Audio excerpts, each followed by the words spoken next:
इसकी एक छोटी सी पृष्ठभूमि बैकग्राउंड बताना बहुत जरूरी है। जब से प्रधानमंत्री नरेंद्र मोदी जी की अगुवाई में सरकार बनी है, उनका एक विजन है देश के डिजिटल एम्पावरमेंट का, देश को डिजिटली मजबूत करना।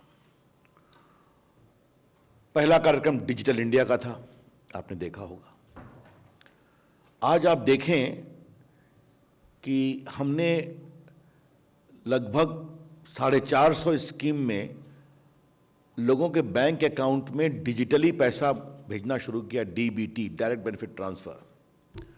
अब तक 13 लाख करोड़ रुपए हम लोगों ने भेजे हैं। 1,70,000 करोड़ करीब बचाए जो फिक्टिशियस लोग ले लिया करते थे। ई स्कॉलरशिप है, ई वीसा है, बाकी कई किसान के सॉइल हेल्थ कार्ड हैं, ई हॉस्पिटल है। और सबसे कोरोना काल में जो हम लोगों ने काम किया, आपने देखा होगा कि हजारों करोड़ रुपया हमने किसानों को, महिलाओं के अकाउंट में पहुंचाया। और हमारे पोस्ट ऑफिस ने भी काफ़ी ई पेमेंट के माध्यम से सैकड़ों करोड़ रुपया ऐसी जगह पहुंचाया जहां कोई ना बैंक था, ना कोई एटीएम था। तो डिजिटल इकोसिस्टम देश का हमने बढ़ाया। डिजिटल इंडिया, फिर भारत के 2.5 लाख ग्राम पंचायत में ऑप्टिकल फाइबर ले जाना। पिछले 15 अगस्त को प्रधानमंत्री जी ने घोषणा किया कि मैं अब देश के 6 लाख ग्राम पंचायतों में हम 1000 दिन के अंदर ऑप्टिकल फाइबर शुरू करेंगे। उसका श्री गणेश बिहार से हुआ। 45,000 गांव को हम जोड़ने वाले हैं, गांव तक ऑप्टिकल फाइबर। तो ये पूरा देश में हम डिजिटल बदलाव कर रहे हैं। और देखिए आप लोग, एक बात और समझिए, थोड़ा मैं इसको और बैकग्राउंड में दे दूं। आज पूरा हमारा digital India, direct benefit transfer Aadhaar के साथ, पूरा जीएसटीएन, पूरा digital payment, fintech industry, UPI, और हमारा जो स्वास्थ्य की योजना चलती है आयुष्मान भारत, ये सब डिजिटल बेस पे चलती है और सब भारत में इसको हमने डेवलप किया है। तो जिस तरह से हम देश के पूरे डिजिटल तंत्र को मजबूत कर रहे हैं जनता की सहूलियत के लिए, ये बताना बहुत जरूरी है। The prime minister has taken a personal initiative in ensuring digital empowerment of the country and digital empowerment of ordinary Indians. ये दोनों बात समझना बहुत जरूरी है। उसी क्रम में आज जो सबसे पहला महत्वपूर्ण निर्णय है वो है पीएम वाणी। ये पीएम वाणी क्या है? Prime minister wifi access network interface. प्रधानमंत्री wifi access network interface, PM Vani. ये देश में वाईफाई क्रांति की दिशा में एक बहुत ही महत्वपूर्ण कदम है। It is an extraordinary historic step to unleash a massive Wi-Fi revolution in the country. No license, no registration, no fee. ये कोई परचून की दुकान हो सकती है, ये कोई चाय की दुकान हो सकती है, ये कोई छोटा सा कोई पब्लिक ऑफिस हो सकता है, या कोई भी इस दिशा में, जैसे आपको मालूम है, हमने कभी चर्चा पूर्व में की है, हमारे लगभग 4.25 लाख कॉमन सर्विस सेंटर है जो गांव में, छोटे शहरों में डिजिटल सेवाएं देते हैं। वो ओवरनाइट इस पर आएंगे और कोई भी आ सकता है। तो ये जो हमारे पब्लिक डेटा ऑफिस हैं, जिसको कहेंगे पीडीओ, ये स्वयं भी इंटरनेट सर्विस प्रोवाइडर से या बाकी से ले सकते हैं इंटरनेट की सुविधा। और एक दूसरा है public data aggregator. Public data aggregator, इनका काम क्या है? ये एग्रीगेट करेंगे और जो उनको ऑथराइजेशन है पीडीओ का, अकाउंटिंग है, इसकी ये चिंता करेंगे। तो पहला हुआ पीडीओ, पब्लिक डेटा ऑफिस, दूसरा है पब्लिक डेटा ऑफिस एग्रीगेटर, और तीसरा है ऐप प्रोवाइडर। ऐप प्रोवाइडर का काम क्या है कि आपको मालूम है कि भारत ऐप इकोनॉमी में दुनिया की नंबर 1 इकोनॉमी है। तो आप एक ऐप को डाउनलोड करिए जो अवेलेबल रहेगा ऐप स्टोर पे।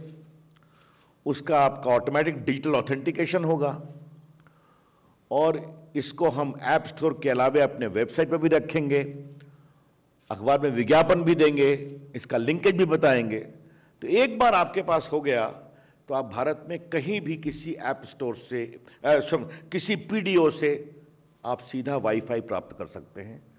और आपको वाईफाई का मतलब तो समझते ही हैं, उसके लिए वहां कोई मोबाइल की आवश्यकता नहीं है, कोई फिक्स लाइन की आवश्यकता नहीं है, सिर्फ लिंकेज होना चाहिए।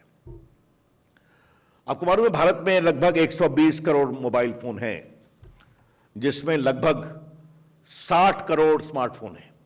ये तो आपको मालूम ही है।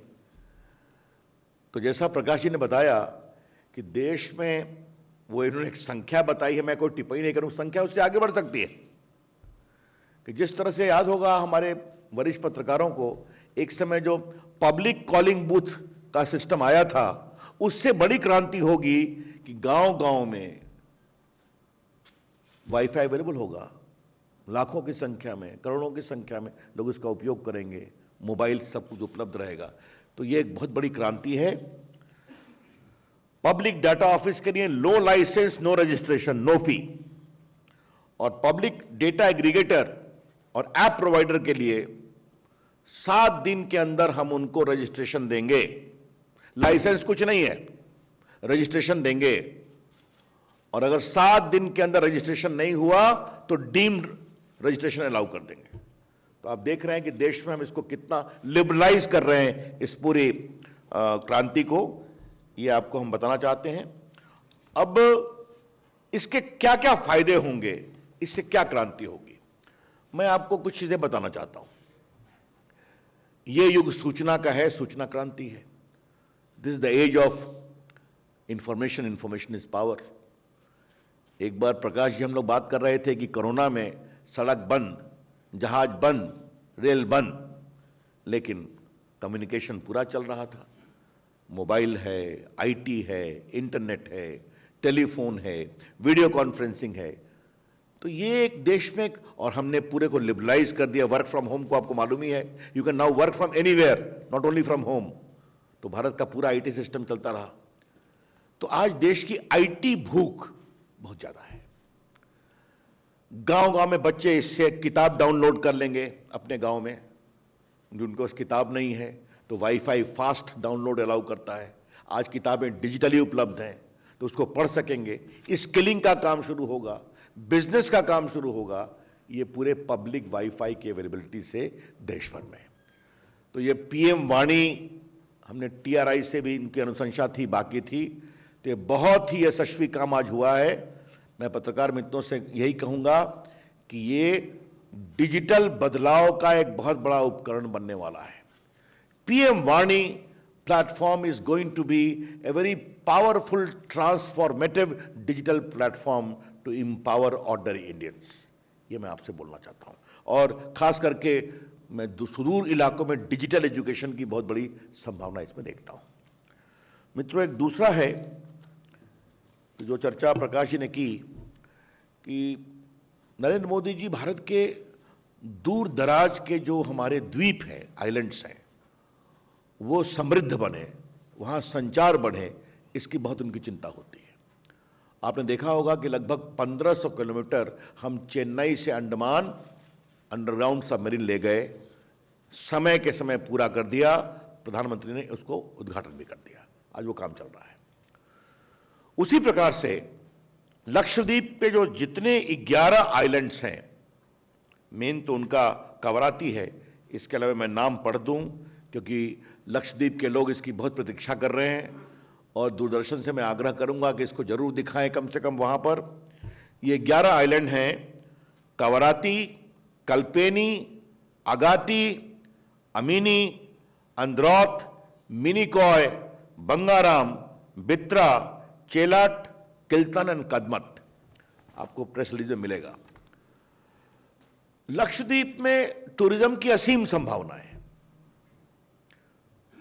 मैं लक्षद्वीप हम लोग गए हैं, शायद प्रकाश जी आपका जाना, मतलब उसका जो ब्लू वाटर है, it is comparable to the best in the world, और बड़े शांत लोग हैं।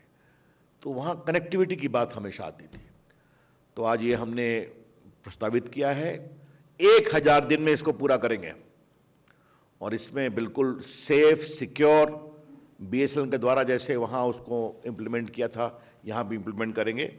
तो ये भी, इसकी कुल राशि 1072 करोड़ की है, ये आपको हम बताना चाहते हैं, और बाकी सब कुछ इसमें लिखा हुआ है। और तीसरा जो हम लोगों ने एक बड़ा निर्णय किया है, जो प्रकाश जी ने आरंभिक टिप्पणियां की, कि हमारे प्रधानमंत्री जी हमेशा ये आग्रह करते हैं, निर्देश रहता है कि नॉर्थ ईस्ट की चिंता होनी चाहिए। हम लोग अपने सारे विभाग में उसकी चिंता करते हैं, और वहां कनेक्टिविटी तो बहुत बड़ा विषय है। तो 4G का काम बाकी सब जगह चल रहा है, कई जगह पूरा हो गया है, आसाम में, बाकी जगह पर 2 जगह बचे हुए थे, एक अरुणाचल प्रदेश और दूसरा हमारे 2 जिले कार्बी अंगलोंग और दीमा हासाओ आसाम के। तो आज हम 4G कनेक्टिविटी के लिए आसाम के 2 गांव और पूरा अरुणाचल ये 4G हो, तो इसको हम बिल्कुल आज प्रधानमंत्री जी की अगुवाई में कैबिनेट में हम लोगों ने इसको अप्रूव कर दिया है, जिसके अंतर्गत लगभग 2374 गांव, जिसमें 1683 हैं अरुणाचल में और 691 हैं दोनों जिले आसाम के, और हम 1533 मोबाइल टावर स्थापित करेंगे 4G के। तो आप देख रहे हैं कि आज ये तीनों निर्णय, वाणी, पीएम वाणी, लक्षद्वीप में अंडरग्राउंड केबल कनेक्टिविटी के लिए, और तीसरा अरुणाचल और असम के 2 जिलों के लिए, तो देश की संचार क्रांति की दिशा में बहुत ही महत्वपूर्ण निर्णय है। तो ये मुझे आपको बताना था। धन्यवाद।